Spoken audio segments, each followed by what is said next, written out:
Hey guys, this is a video to round out my exploration of making custom push buttons for my trim box. For those of you that don't know what I'm talking about, I've actually made a couple other videos on the subject, so what I'll do for you is I'll drop a link in the description where you can go look through a playlist. For everybody else, everything about this design is almost essentially the same. It's still a printed board with three little perf boards nested within it. What's different is the way that the buttons are sprung. So the way I've done this in the past is I've used these square-shaped leaf springs, and each it has multiple leaves around the edges, and the button sits on top, and when depressed, these edges twist downward like so, and that provides the spring tension. Now, these are a little fiddly to actually install, and I had some concerns about longevity, that they might lose their springiness. So, with that in mind, what I've gone to is a much more simple system of using a ribbon. And this is the first design that I came up with. You can see that it is essentially just these three individual springs all done into one ribbon. I've moved beyond that also, and I've just made a couple other test iterations. This X-shaped one supports the buttons on the edges, while this cross one supports buttons on the corners.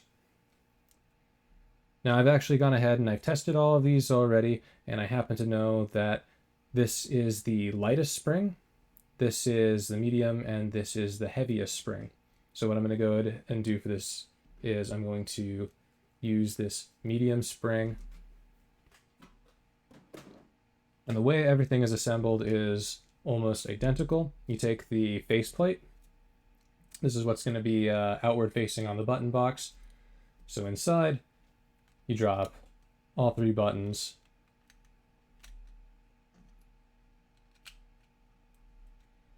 And then over top of them, just lay this ribbon down, and it'll nest nicely in between these posts.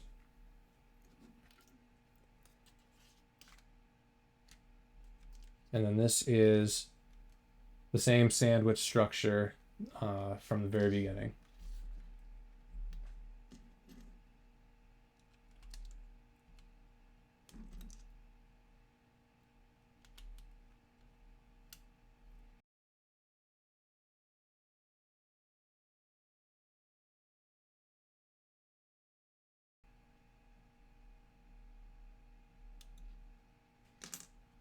And there we have it.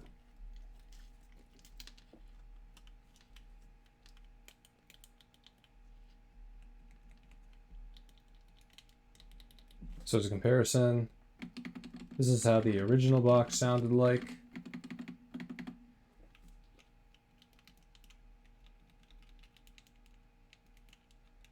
And I hope that comes through.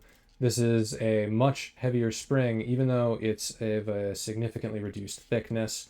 There's just so much more surface area supporting the buttons that it really just dampens the sound. But I trust you'll believe me when I say it is actually very pleasant to press.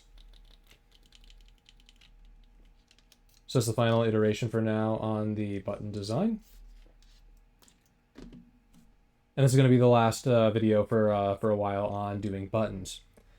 The next video is going to be on these two position switches with switch guards and how it is installed in a frame. So do me a favor, keep an eye out for that. I'm looking forward to making it, and thank you guys so much for watching, and I'll see you in the next one. Have a good day.